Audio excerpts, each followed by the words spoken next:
আজকে না আমি অনেক সাহস করে বাড়িতে ডাব চিংড়ি বানাবো। আমি আগে কখনো বাইরে ডাব চিংড়ি খাইনি।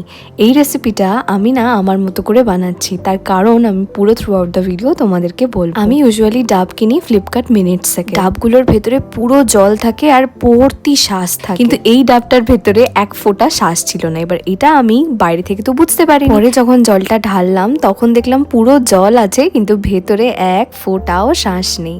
আমি এটাই কিনে নিয়ে চলে এসেছি। ভর্তি জল ছিল, মানে এক গ্লাস ভর্তি জল, যেই জলটা দিয়ে আমি আজকে এই ডাব চিংড়িটা রান্না করব। কিন্তু ভেতরে যে শ্বাসটাও লাগে ডাব চিংড়ি রান্না করতে, সেই শ্বাসটাই আমি আজকে রান্নায় পেলাম না। গতকাল 125 টাকার চিংড়ি কিনে এনেছিলাম এবং গতকাল রাতেই আমি পরিষ্কার করে চিংড়িগুলোকে ছাড়িয়ে নুন মাখিয়ে ডিপ ফ্রিজে রেখে দিয়েছিলাম। আজকে সকালে বের করে আমি একটুখানি হলুদ মাখিয়ে নিয়েছি। এরপর আমি এটাকে সর্ষের তেলে একটুখানি ভেজে নেব। ছোটবেলায় না আমি চিংড়ি মাছ খেতে ভীষণ ভালোবাসতাম। আমার মা ভীষণ ভালো রান্না করে চিংড়ি মাছ, কিন্তু কিছুদিন আগে থেকে না আমার চিংড়ি মাছ খেলে গলাটা কেমন ধরে আসে, একটুখানি চুলকায় মতো। তো তাই জন্য আমি কয়েকদিন চিংড়ি মাছ খাওয়া বন্ধ রেখেছিলাম, কিন্তু আমার প্রচন্ড চিংড়ি মাছ দেখলে লোভ হয়। তাই আজকে আমি চিংড়ি মাছ কিনে এনে একদম ডাব চিংড়ি বানিয়েই খাবো। তো প্রথমে আমি চিংড়ি মাছগুলোকে ভেজে নিলাম, তারপরে ওই তেলের মধ্যেই আমি অনেকটা পেঁয়াজ বাটা এবং তার মধ্যে রসুন আর আদা বাটাটাকে একসাথে দিয়ে দিলাম। এবার এটাকে ভালো করে একটুখানি কুক হতে দেবো। নুন চিনি স্বাদ মতো দিয়ে নেব, আর তারপরে দিয়ে নেব কাঁচা লঙ্কা, সর্ষে আর পোস্তর একটা পেস্ট। এবং যতবার এই রান্নাটার মধ্যে জল ইউজ হবে, সেই জলটা যেন ডাবের জলই ইউজ হয়, তাতে মিষ্টি মিষ্টি ভাবটাও থাকবে আর খেতে দুর্দান্ত হয়।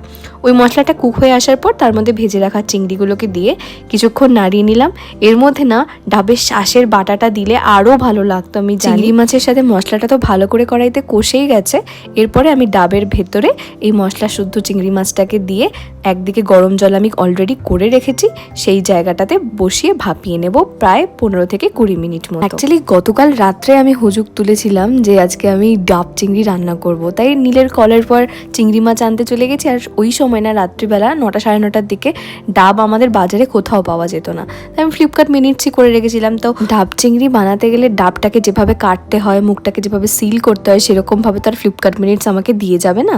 তো তার মধ্যেও আমি জোগাড় করে ঠিক করেছিলাম। আমার মনে আমি স্থির করেছিলাম যে আমি ঠিক পারবো, আমি করেই ছাড়বো আজকে।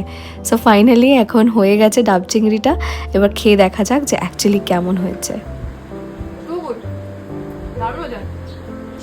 অসম্ভব ভালো লাগবে, আরো আমার নিত্য নতুন আমার বানানো উচিত। আমি সত্যি ভালো রান্না করেছি গাইস, হেভি হয়েছে, হেভি হয়েছে। অপূর্ব অপূর্ব। আরে